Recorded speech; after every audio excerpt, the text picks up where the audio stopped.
Dear students, मैं आज की इस वीडियो में क्लास 10 हिस्ट्री चैप्टर 8 के कुछ इंपॉर्टेंट एमसीक्यूज को बताने वाला हूँ। चैप्टर 8 का नाम है post colonial India second half of this 20th century 1947-1964। तो इससे पहले अगर आप लोग चैप्टर 1, 2, 3, 4, 5, 6, 7 के एमसीक्यूज पर इंपॉर्टेंट वीडियो नहीं देखा तो उसका लिंक आपको इस वीडियो का डिस्क्रिप्शन में मिल जाएगा। तो चलिए आज की वीडियो को शुरू करते हैं। चैप्टर 8 के क्या क्या इंपॉर्टेंट एमसीक्यूज है, इनके अलावा और एक इंपॉर्टेंट बात है। वो इंपॉर्टेंट बात क्या है कि मैं यहाँ पर इंपॉर्टेंट एमसीक्यूज को बताऊँगा और साथ ही साथ कुछ इंपॉर्टेंट क्वेश्चन का आंसर भी आप लोगों को सॉल्व करने के लिए, उसका आंसर बताने के लिए दूंगा। तो आप लोग एंड तक बने रहिए। क्वेश्चन 1 है, the state reorganisation commission was established in. एक कमीशन है द स्टेट रीऑर्गेनाइजेशन कमीशन, वो कब इस्टेब्लिश किया गया था? Answer is option number C 1953 AD को। Question number 2, the author of the Purba Paschim is. Purba Paschim का ऑथर कौन है?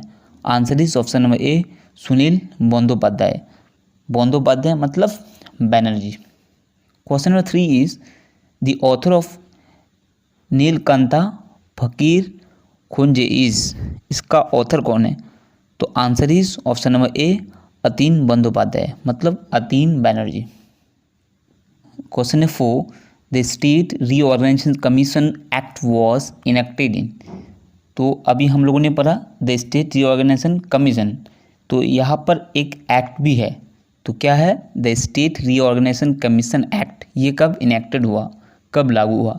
Answer is option number C 1956 AD को। Question number 5, the director of the famous cinema Meghe Dhaka Tara, इसका डायरेक्टर कौन है? तो answer is option number B Ritwik Ghatak.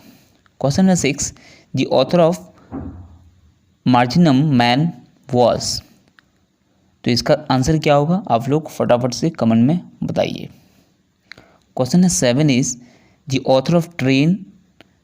Question number 7 is the author of a train to Pakistan was. एक book है a train to Pakistan, इसका author कौन है? तो answer is option number A Khushwant Singh. Question number 8 बहुत ही इंपॉर्टेंट है, the director of the film Ashani Sanket was. Answer is option number A Satyajit Ray. Question number 9, the Hyderabad kingdom was annexed in. कब Hyderabad kingdom जो है एनेक्स्ड हो गया था? तो इसका आंसर क्या होगा? आप लोग फटाफट से कमेंट में बताइए। Question number 10 is the independence act was enacted in. Answer is option A 1947 AD।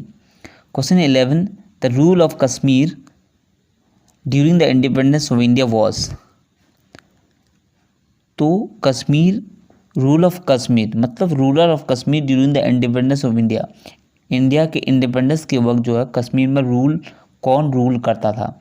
तो आंसर इज ऑप्शन है A Hari Singh. Question 12 is the Delhi pact was sign in. ये कब साइन हुआ था? Answer is option number A 1950 AD। Question number 13 बहुत ही important question है, the British prime minister during the time of Indian independence was. Indian independence के वक्त British prime minister कौन था? Answer is option number B Clement Attlee. Question number 14, the rule of princely state Junagadh in 1947 was. Answer is option number C Mohammad Mahabat Khan ji. Question number 15 is, तो इसका answer क्या होगा? आप लोग फटाफट से कमेंट में बताइए। The princely state of Junagadh was merge into the state of. ये जो प्रिंसली स्टेट है जूनागढ़, ये किसके साथ मर्ज हो गया था, किसके साथ मिल गया था? इन इंडिपेंडेंस इंडिया, इंडिपेंडेंस इंडिया के किस स्टेट में वो मर्ज हो गया था? तो इसका आंसर क्या होगा? आप लोग फटाफट से कमेंट बताइए। ऑप्शन है गुजरात, सौराष्ट्र, बिहार, महाराष्ट्र। क्वेश्चन 16 है, the first provincial government in Kashmir was lead by. Answer is option number B Sheikh Abdullah.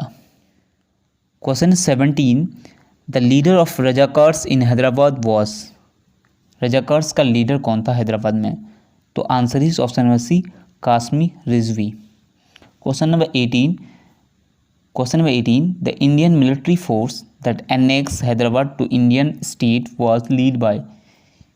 ये जो इंडियन मिलिट्री फोर्स है वो एनेक्स किया था हैदराबाद को इंडिया के कॉन्स्टिट्यूट में एनेक्स करने के लिए। तो उस फौज का जो है किसने लीड किया था उस फौज को? तो इसका आंसर क्या होगा? आप लोग फटाफट से कमेंट में बताइए। ऑप्शन है option A general JN Chaudhuri, option B captain Dallan, option C Qasim Razvi, option D general Shankar Chakraborty. Question number 19 is the all Bengal refugee council was formed in. तो इसका आंसर क्या होगा? ये भी आप लोग फटाफट कमेंट में बताइए। Question 20 the United central refugee council that is UCRC was form in. Answer is option number D 1950। तो मैंने आप लोग को 5 क्वेश्चन का आंसर देने के लिए कहा, तो आप लोग फटाफट से कमेंट में बताइए।